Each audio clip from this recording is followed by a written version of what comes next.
ఇండస్ట్రీలో నాకు మెగాస్టార్ అంటే ఎంత ఇష్టం, స్పిరిచువల్ వరల్డ్లో ఆయన అంటే అంత ఇష్టం.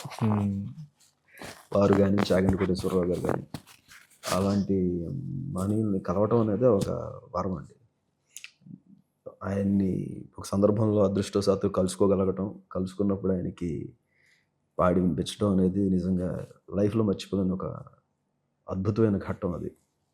హనుమాన్ రిలీజ్ తర్వాత అది రిలీజ్ తర్వాత ఎందుకంటే అప్పటికే అసలు ఆ ట్యూన్ బీభత్సంగా వెళ్ళిపోయింది జనాలందరికీ.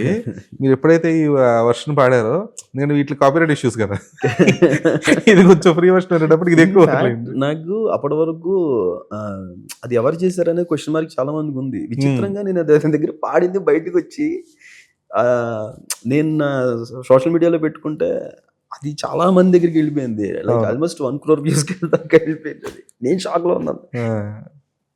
లేదు అది అంటే కన్ఫ్యూజన్ ఇన్ ద సెన్స్ ఏంటంటే, ఎప్పుడు కూడా 2-3 పేర్లు కనబడినప్పుడు ఎవరు ఏం చేశారు అనేది ఒక చిన్నపాటి కన్ఫ్యూజన్. అన్ఫార్చునేట్లీ ఏమైందంటే పోస్టర్స్ అన్నిటి మీద బయట మ్యూజిక్ అని 3 పేర్లు వేసేయటం, స్క్రీన్ మీద పడేటప్పటికి మనకి 3 పేర్లు పైన మ్యూజిక్ అని, కింద బ్యాక్గ్రౌండ్ స్కోర్ సెపరేట్ లేకపోవడం వలన ఇలా చిన్న చిన్న వీటి వల్ల ఆ కన్ఫ్యూజన్ అనేది క్రియేట్ అయింది. అదే బట్ మీరు శ్రీనివాస్ గారి ముందు పాట పాడేటప్పటికి అందరికి అది నేను చెప్తున్నాను కదంటే, ఏది ప్లాన్ చేసుకుంది కాదు, అంత భగవంతు నిర్ణయం అలా జరిగిపోయింది.